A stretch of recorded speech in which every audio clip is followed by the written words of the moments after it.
దేవుని వాక్యం సంపూర్ణంగా నమ్మినప్పుడు మాత్రమే నీ కొరకు నీ ఆత్మీయ నేత్రాలు తెరవబడతాయి. బైబిల్లో ఉన్నారండి, అందరికి దేవదూత వచ్చి మెసేజ్లు, అందరి దేవదూత కనిపించిందా? దేవునితో ఏర్పరిచిన పరివారానికి మాత్రమే కనిపించినట్లుగా చూస్తున్నాం. అబ్రహాముకి కనిపించింది, గిద్యోనికి కనిపించింది, జోషువాకు కనిపించింది, అవునా కదా? వీళ్ళందరికీ ఎందుకు కనిపించింది? ప్రభుత్వం ఏర్పరచబడిన వాళ్ళని ప్రభు ఒక వర్తమానం పంపించినట్టు ఇష్టపడినప్పుడు మాత్రమే కనిపించింది. కొత్త నిబంధనకు వస్తే మరియమ్మ గారికి, యోసేపు గారికి కనిపించినట్లుగా మనం చూస్తున్నాం. దాని తర్వాత అపోస్తలులకు కనిపించినట్లుగా చూస్తున్నాం. ఎందుకు? సంఖ్యలు విడగొట్ట, జైలు నుంచి బయటకు వచ్చిన, అవునా కదా? సో ఏంటో తెలుసా? నీ విశ్వాసాన్ని బట్టి.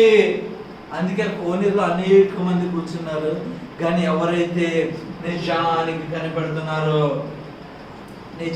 కనిపెడుతున్నారో విశ్వాసంలో పరిపక్వత ఉంది, ఎవరైతే చూడగలిగిన నేత్రములు కలిగి ఉన్నారో వారికి మాత్రమే